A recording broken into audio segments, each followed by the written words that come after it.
So we have set this test type as compression. Now the stroke limit, when it will compress, we will put the limit, let's say, as 10 millimeter.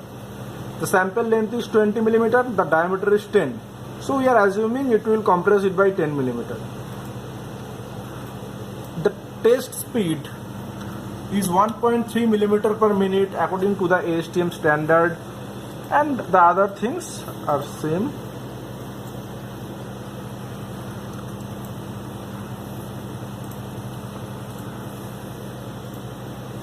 So now we will go for the test, and we will start doing the test.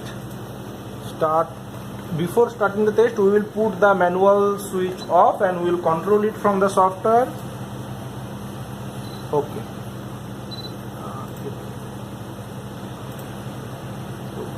Before starting the software, we need to perform the calibration. This is the e-calibration is going on.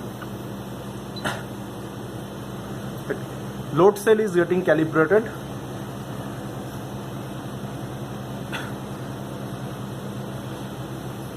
This is a 10 kilonewton machine, especially for polymer and composite.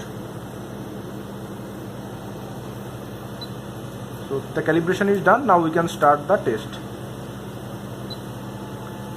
The test has been started. You can see how the response is. The initial part is almost linear.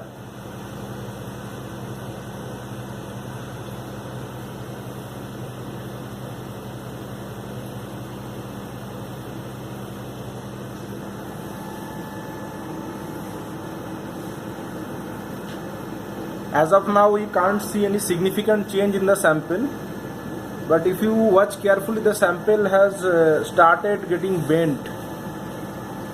So this is a problem of using slender samples. The sample length is more, that's why there is always a chance that it will get bent. Anyway, let's see what happens.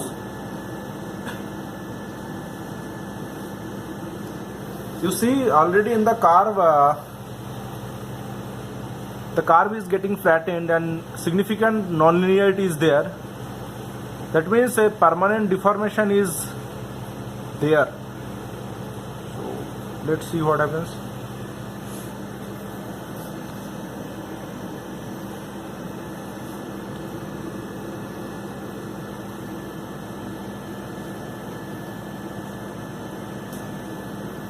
If you look at the sample, the lower portion of the sample is getting bulged.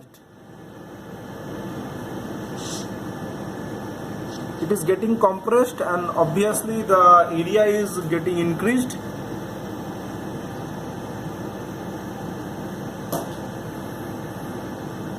Okay, let's see.